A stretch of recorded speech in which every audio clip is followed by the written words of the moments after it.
Let's say I'm an alien and I've come from another planet.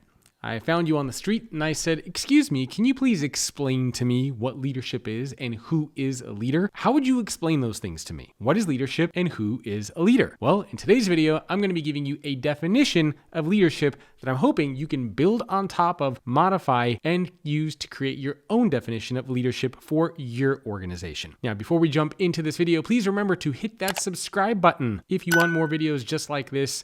And if you want to become a better leader, and if you have somebody on your team that you want to see become a better leader, feel free to send this video over to them as well. How you define leadership and what it means to be a leader makes a big difference. Now, one of the things that I was always fascinated with is that when I would go into an organization, I would find some leaders that everybody admires, respects, loves, and wants to work with. And in that exact same organization, I would find a lot of leaders that everybody was scared of, that everybody hated, that everybody was fearful of. Now, it's the same company, same corporate culture, same set of values, yet there are two different types of leaders in those organizations. How did those two different types of leaders get there? Well, it's because the people who promoted them had different definitions of leadership. And when you define leadership, what it does is it acts as a type of filter for your organization so that when people do get promoted and get put into leadership roles, they will match that definition. They will match those values. And when you don't have that in place, what you find is that all sorts of different types of leaders get promoted, and it creates that scenario where some leaders are loved and other leaders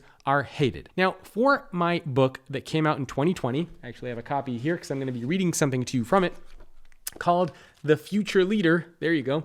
I interviewed over 140 CEOs at companies around the world. I also surveyed 14,000 employees to try to understand, what does it mean to lead? How is leadership changing, and how should we be actually defining and thinking about these things? Now, these CEOs that I interviewed collectively are responsible for over 7 million employees around the world. And one of the things that really struck me when I interviewed these CEOs and I would ask them, "Can you explain to me what is leadership? Who is a leader?" I got 140 different responses from the 140 different CEOs that I interviewed.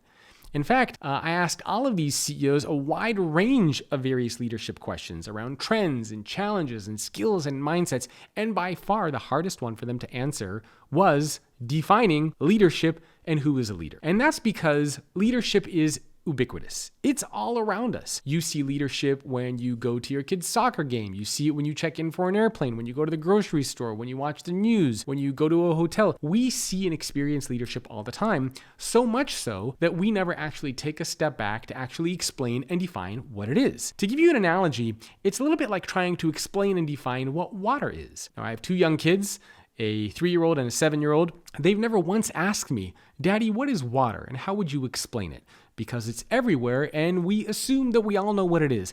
The same is true for leadership. It's all around us, and as a result, we never take a step back to really define and explain what it means and who is a leader. And so I want to read to you what I wrote in this book as far as what is leadership and who is a leader. So here's what I wrote, and I encourage you to take this definition, build on top of it, manipulate it, make it your own.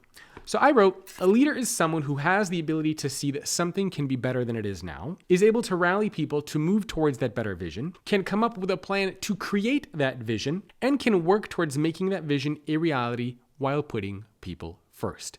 Now, this definition is one that I came up with after interviewing these 140 CEOs at organizations around the world, and I was trying to look for some of the common patterns and themes and words that these various executives were using. So that's the definition that I have in the book. That's how I define leadership. And a leader is somebody who does those things. Now, in your organization, maybe it's a little bit different. So what I encourage you to do is start off with that definition, build on top of it, maybe even create your own.